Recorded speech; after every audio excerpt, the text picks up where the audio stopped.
Okay, we are continuing with our introduction to GIF transformations. This is Unit 7.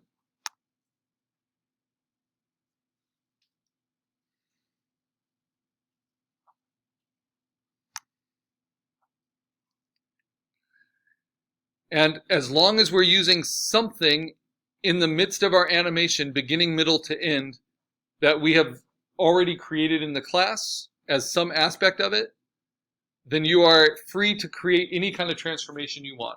There's a few things I would suggest against, though. We are designing them in a 9-frame storyboard to keep your ambitions in check, right? So what I am going to advise against in your 9-frame storyboard is changing scene. So a scene change is when you change from location to location, or you change from time to time. If you do any kind of scene change, that's going to be your transformation, right? So when you have a place-to-place scene change, you're basically following some character element from one location to another. And it's just not the most interesting or dramatic way to use it, but that takes a lot of effort, right? To show a creature, starting in their front yard and then landing in front of Disneyland. That's just a lot. Every frame would be a big chunk of covering that distance. So I don't recommend scene-to-scene location changes. Scene-to-scene time changes can be interesting if you're doing a setting transformation. So you want to show the difference between day to night, right? But then also think, how can you activate that a little bit more with character? So maybe the sun sets, your scene darkens if you're using your landscape, for instance, but then you might see shooting stars across the sky to kind of activate it. So there's a little bit more to engage us, kind of a character element of the stars changing rather than just the whole scene changing. But by and large, you're going to choose something that we focus on as an audience. That's going to be your character element, even if it's just something in your setting, like a tree in your setting. And then you're going to transform it beginning, middle to end. That tree gets hit by lightning, catches on fire, burns down, and then that tree grows again, right? That's a full transformation cycle. Or it's going to be a figurative element, like a character, like your creature, like your emoji, that you're going to do more than just move it, you're going to transform it. So this one, the transformation is that the hat comes down, the tongue comes out, the eyes change, the nose grows. You need it to change state from beginning, middle to end. And in this one, both the setting and the creature change, right? And transform, beginning, middle to end. So in the last video, we started our sketch. This is my finished sketch, just because I wanted to get it done. And it basically shows the setting that then births the character. So the beginning, the first 3 frames of this 9-frame storyboard, just set the scene and help the audience know what's the character element in this setting, right? And that character element is going to be shown by movement.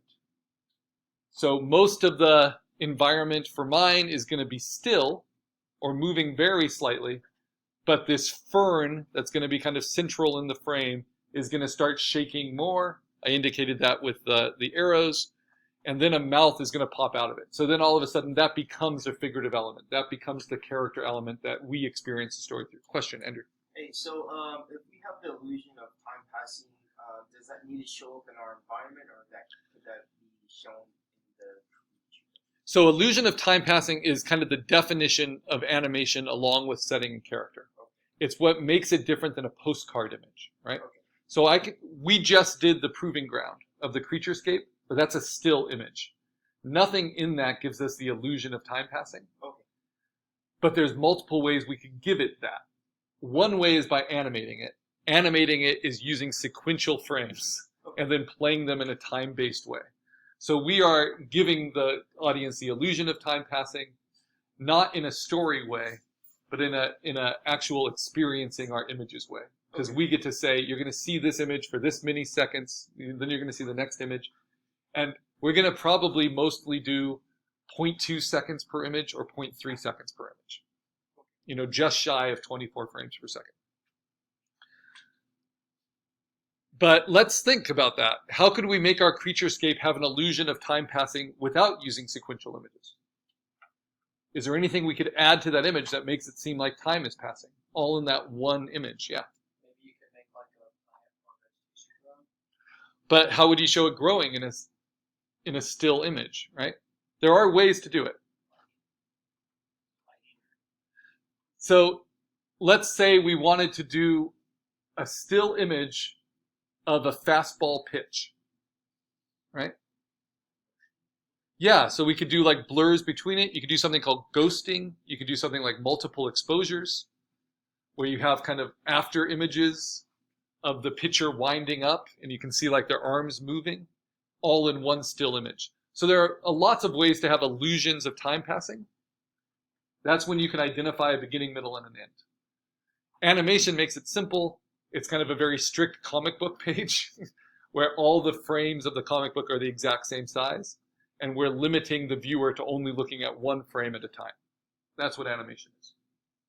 I think comic books are a little bit more interesting because you can make the frames different sizes. You can make them take up the whole page. You can have a frame extend into another frame, but every time you jump over the gutter to the next frame, time is passing. So these are all ways to play with that illusion. And some cartoonists, and I work as an editorial cartoonist, so I'm interested in this, and I mostly do single panel cartoons. But sometimes I'll do like before and after pictures. That's an illusion of time passing. But in a single panel, you can also do things like a speech bubble. And if you have speech bubbles going back and forth between characters, that's beginning, middle, and end. You have like a conversation that starts, it's in the middle, and then it ends with whoever got the last word. And that's how a single image can have the illusion of time passing.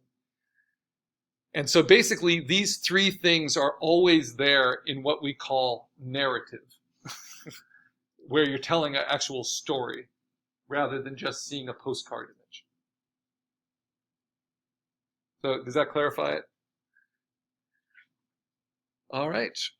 And you guys might want to play with the illusion of time passing in a different way for your final project.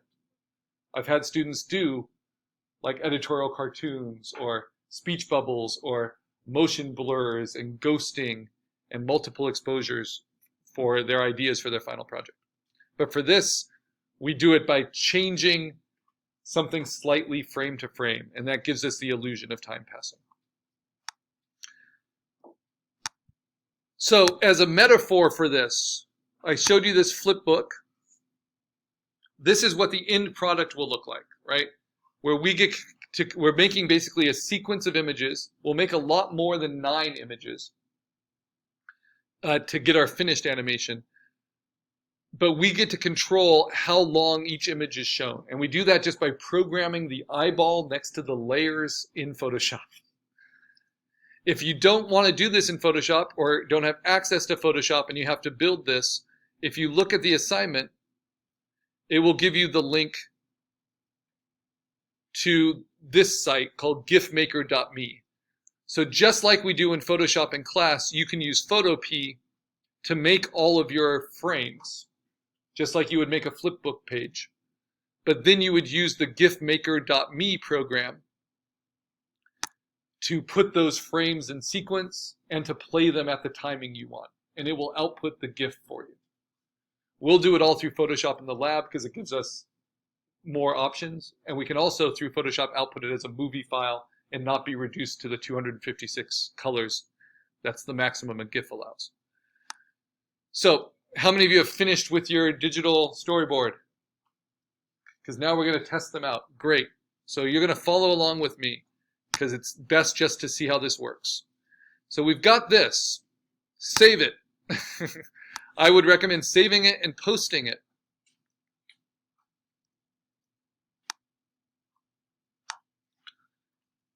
So saving it as a JPEG and posting it. And I have mine saved in my assignment 3 GIF animation folder. So there's my JPEG. That's what I posted to Canvas. I'm going to keep that open just in preview, just so I can refer to it as I show you how we can do what's called an animatic. So a storyboard is a drawn sketch.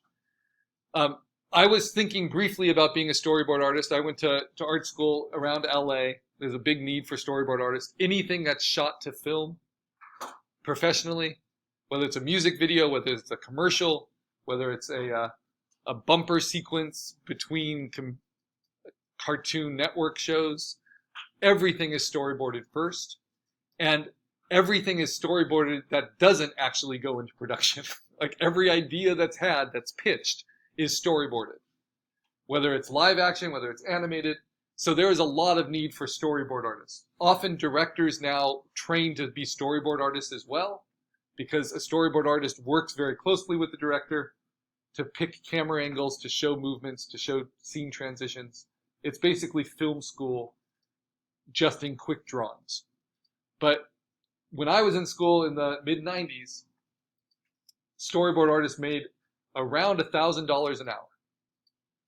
It was a really good freelance job, because the whole point of being a storyboard artist is being fast. You have time with the director. It's a lot of, you're burning the production schedule. So in an hour, you can map out like 3 scenes of a movie. So you learn to draw really fast, you learn to translate it, but it's not about detailed drawings. Storyboards are rough. And that's why you'll seldom see them in the art of the movie books, though they're becoming more common. Because storyboards are generally pretty rough. When they look cleaner, that's what's called an animatic. And an animatic is now used as a rough test animation of a sequence. And this is done for special effects, sometimes done with 3D models. In a 2D animation, even though it's all mostly done digitally now, animatics are basically animated storyboards. So we're going to animate our storyboard. No matter how rough, we're going to play these 9 frames in sequence and show you how you can play it. We're making a flip book out of them. So what do we have to do? We have to isolate each frame. It doesn't matter how low resolution they are. So what I'm going to do is I'm going to use this rectangular marquee tool, and I'm just going to roughly, I have it on the circle. So it's right underneath the move tool.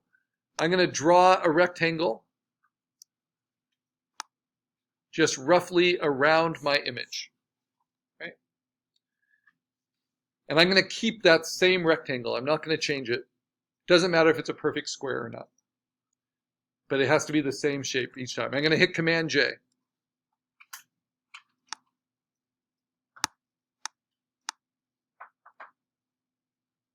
And let me merge everything first. Just flatten my image here. Okay, so I hit Command J. Now I have 1 frame, right?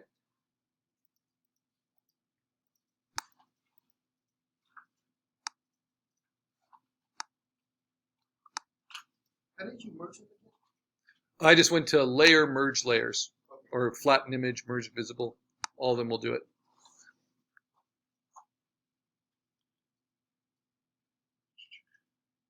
So the problem is, as soon as I turned off the layer visibility, I lost my marquee. So how can we make this the same shape each time for a selection? This is what I recommend. Make a new layer, fill that shape, saying Edit Fill. Let's fill it with gray, just like we fill a whole background. So now we've got a layer that's just our frame shape. Again, doesn't matter if it's a perfect square or not. It just needs to cover one of our storyboards. I'm going to merge these 2. The shortcut is Command E when you select them. Okay, now I'm going to use that and I'm going to duplicate, because once I'm done duplicating with Command G, the selection goes out. So then I can just go to my gray frame and I just use my magic wand and I select it. And now I've got that square again. And now I move that square. Just click on that rectangular marquee, but instead of redrawing it, use the same shape. Because the animation has to all be in the same frame. And then duplicate again from the background layer. And then steal this again, so that you have it. This is reminding us that selections move between layers. Then go to your background layer,